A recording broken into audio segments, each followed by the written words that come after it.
Olá, turma. Eu sou a professora Nádia Matos. Deixa eu dar uma ajeitadinha aqui.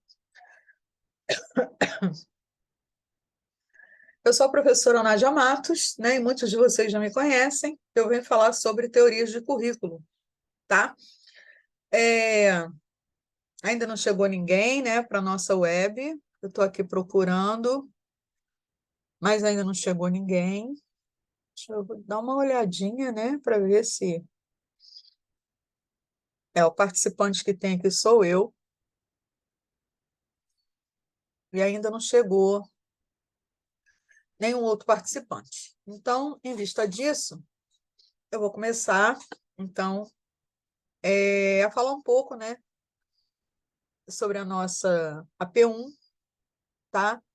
E vou trazer para vocês aqui, então, né, a nossa, as nossas orientações. Eu vim aqui para tirar dúvidas, né, para falar um pouco sobre a nossa disciplina, mas ainda não chegou ninguém. Então, enquanto não chega, eu vou adiantar a nossa web, porque ela ficará gravada, ok? Então, só um minuto.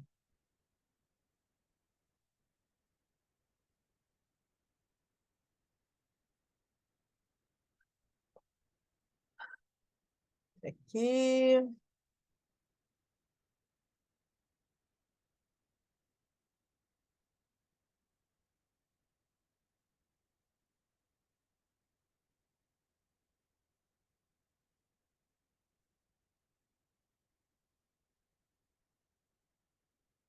Bom, então agora nós já estamos visualizando a proposta, né? Então, a nossa proposta para a nossa primeira aplicação prática, né, que é a P1, é sobre a BNCC na educação básica. Então, essa contextualização que entra aqui é para a gente dar uma entrada, né, para a gente dar aí uma preparação sobre o assunto que nós vamos explorar.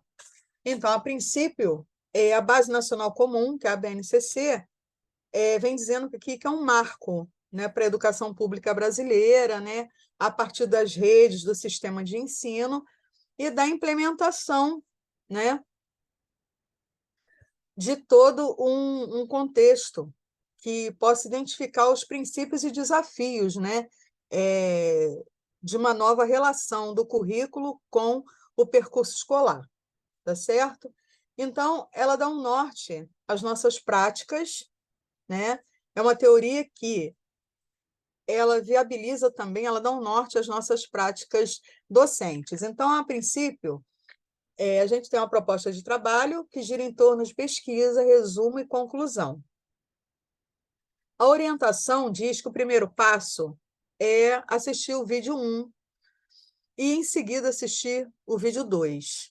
No segundo passo, eu peço para que vocês relatem sobre os vídeos separadamente, vídeo 1 e vídeo 2. Tá bom? Terceiro passo, eu peço para que façam um resumo do artigo postado na Mediateca. Então, assim, a Mediateca não existe mais no Canvas, pelo menos ela não está sendo encontrada, né? No ambiente virtual de aprendizagem, nós não estamos encontrando a Mediateca. E, sendo assim, eu coloquei em avisos os artigos e mais as orientações para a aplicação prática 1, para que todos possam encontrar. Tá certo? Em seguida, né, eu peço que façam considerações finais sobre o artigo, com as suas palavras, e não esqueçam das referências. Então, o que eu quero dizer com não esqueçam com as referências? Eu quero dizer que vocês vão perder ponto se vocês não colocarem as referências. Professora, mas o artigo foi você que deu, os vídeos foi você que deu. Sim, e nas referências vocês vão colocar o artigo que o professor sugeriu, os vídeos que o professor sugeriu e mais aquilo que vocês forem pesquisando. Então, é necessário que não exista, né? É necessário que vocês entendam que não existe trabalho acadêmico que seja exposto sem referências. Então, não esqueçam, tá? É um ponto que eu vou olhar e eu vou pontuar, tá? Depois, eu digo assim, essa atividade deverá conter aproximadamente 5 laudas, ou seja, você tem aí uma capa. Então, a capa não tem nada sobre o assunto que a gente está sugerindo. Então, você já fica com 4 laudas, tá? Com 4 folhas, né? Você tem que postar em Word ou PDF, pode ser feito individualmente ou em grupo de até 3 pessoas da mesma turma, tá bem? E todas as pessoas da turma têm que postar no Ava. Então, eu fiz com um grupo, o líder do grupo postou para todo mundo. Não, não. Cada um vai postar o seu trabalho. Eu sei que vai ser igual às pessoas do seu grupo, mas não importa. Todo mundo tem que postar. Tá bem, minha gente? Então, não podemos esquecer disso também, tá? Eu acho que até aqui eu acho que eu disse tudo, né? Com relação a essa estrutura do trabalho. A capa, uma introduçãozinha sobre o assunto, depois o desenvolvimento, vocês entram aí com o que vocês vão falar do vídeo, o que vocês vão falar sobre o artigo, considerações finais e referências, tá certo? Então é isso. Eu acho que até aqui não tem muito mais o que explicar, né? Até porque a turma não veio, então, se quiserem perguntar agora, vocês vão perguntar para mim através das nossas mensagens, tá bom? Eu vou responder todas elas. Agora, eu vou mostrar para vocês um outro material que eu trouxe aqui para definir um pouco da nossa disciplina, né? Os currículos. Então, peraí, que eu vou achar. Abrir.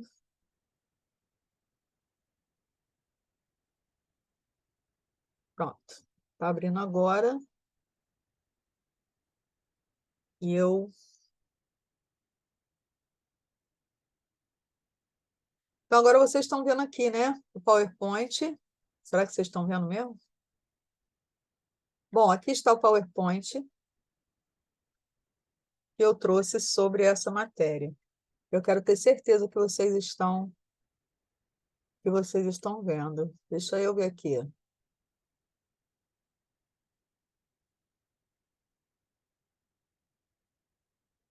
Pronto, acho que agora sim, né?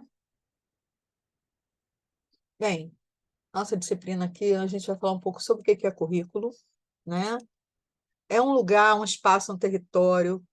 O currículo é uma relação de poder, é uma trajetória, é uma viagem, é uma autobiografia, é uma identidade, tá? Da nossa sociedade, da nossa educação. Então, o currículo é um texto, um discurso, um documento de identidade, conforme já diz aqui, né?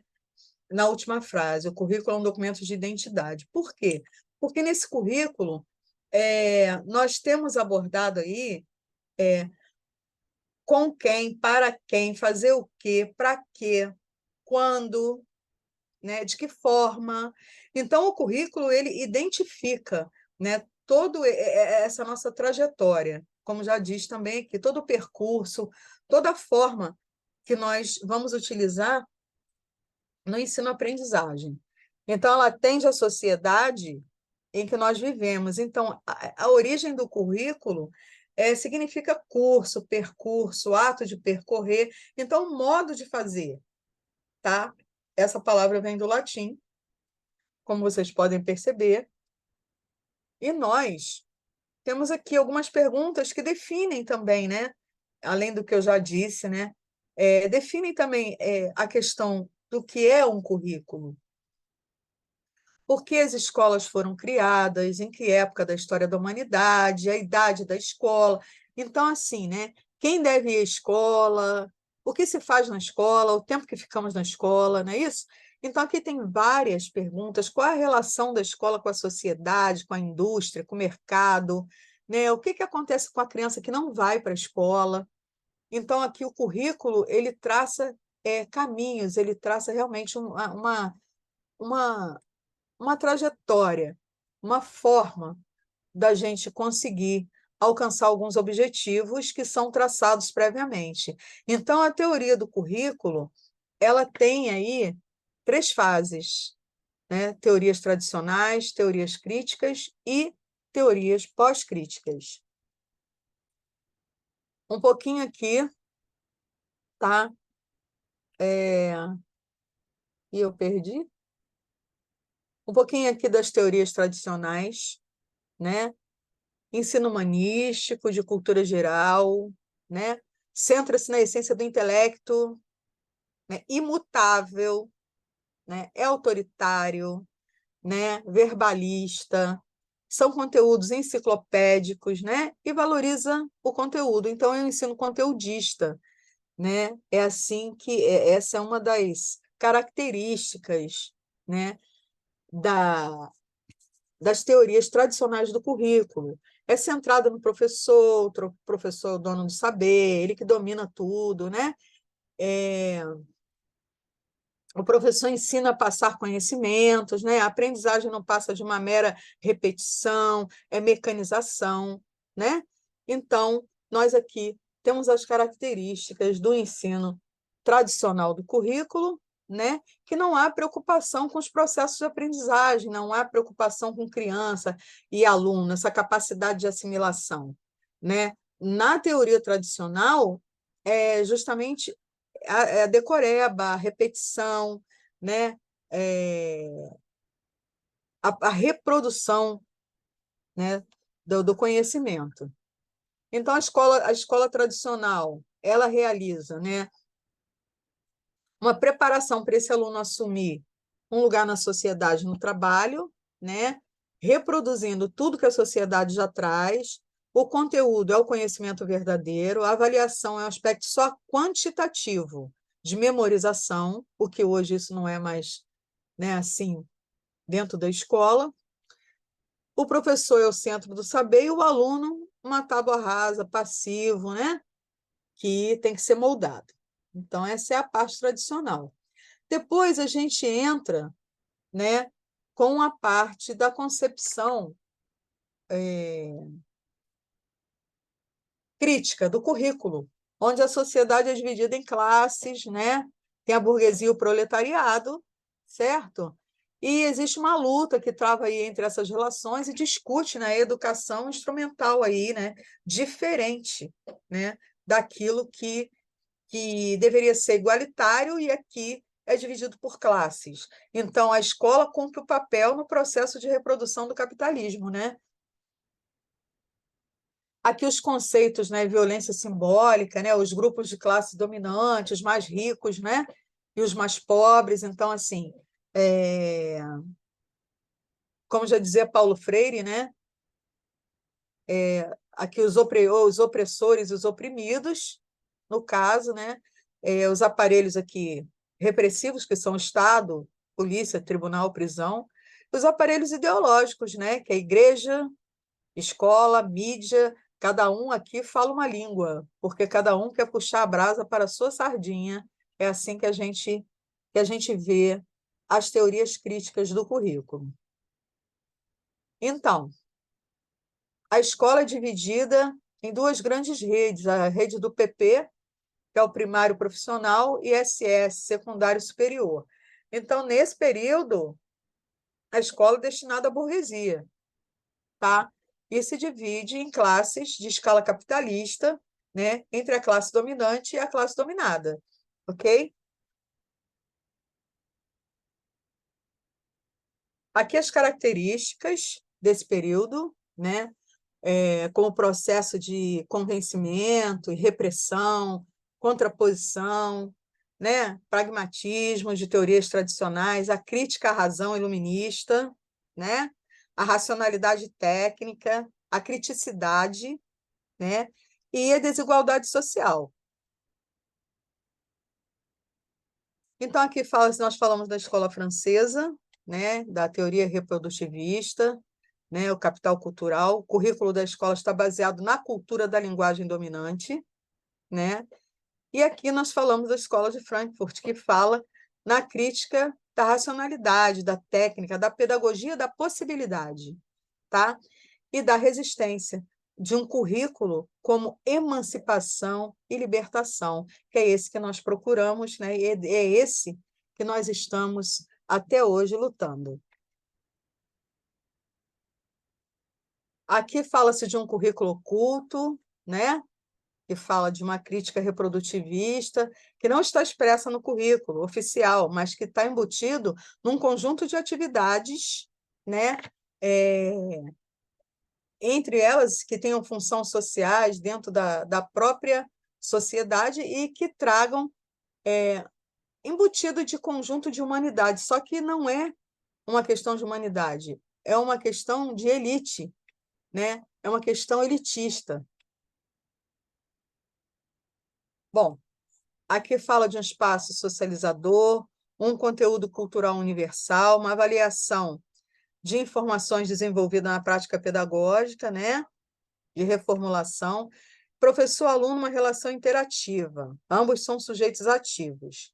Aluno é participante ativo. Tá? Aqui, numa teoria pós-crítica, nós falamos de um movimento intelectual pós-moderno, onde não representa uma teoria coerente, unificada, mas um conjunto variado de perspectivas. Então, a gente precisa respeitar a diversidade.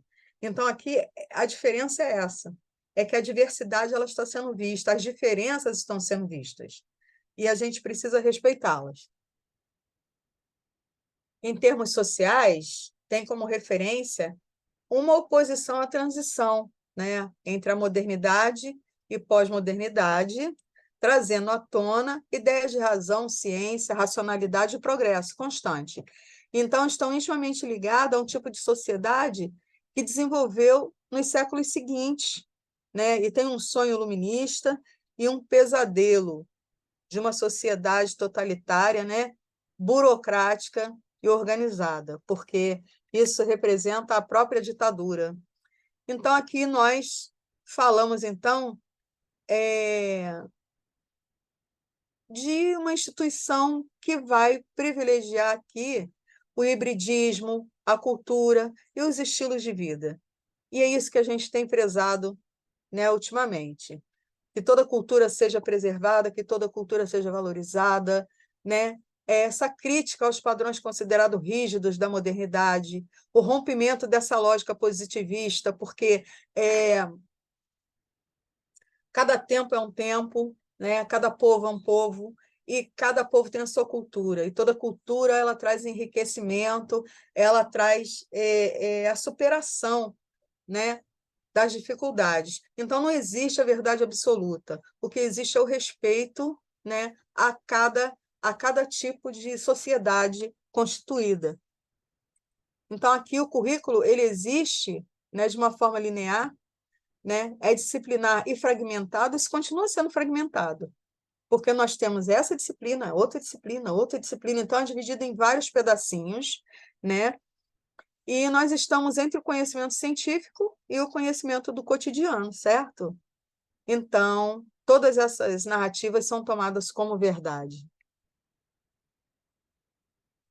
A teoria pós-crítica, ela se constitui um ataque à própria ideia de educação, porque enfatiza aí a determinação, a incerteza, né? Questionamentos de significado transcendentais, ligados à religião, à política, à cultura. Então, busca onde, quando, por quem foram inventados. Então, esse momento da teoria pós-crítica, ela busca a essência, ela busca a origem, né? Ela busca o nascimento de cada teoria. Então, a desconstrução, né, do macho, da fêmea, do branco e do negro, a discussão atual é rígida, a separação curricular entre diversas áreas do conhecimento. Realmente, essa desconstrução ela vem sendo bastante deflagrada, né? É, em especial na escola pública.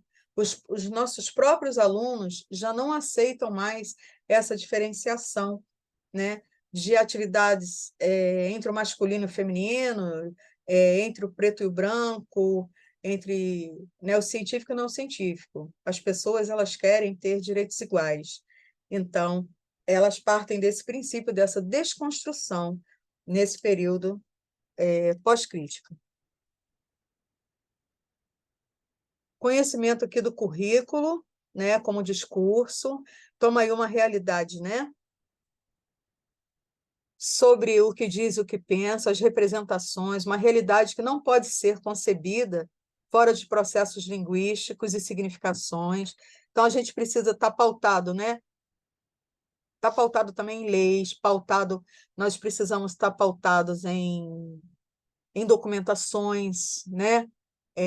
Para que a gente possa ter algum respaldo jurídico sobre, por exemplo, a questão do negro, sobre a questão do índio, sobre a questão do deficiente. Então, aqui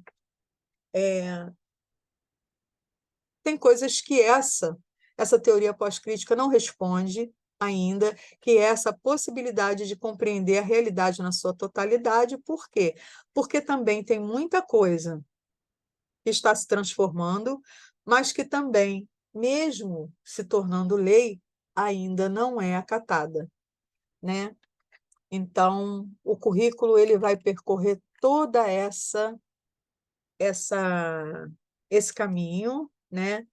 E trazer aí para nós uma reflexão muito grande, né, sobre tudo que nós estamos fazendo dentro da escola, para o aluno, para a sociedade, né, e para a humanidade, porque nós trabalhamos justamente para a humanidade.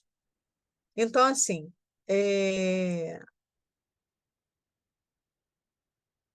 o que eu podia falar de currículo para vocês, apresentar a nossa disciplina, eu estou apresentando aqui, né?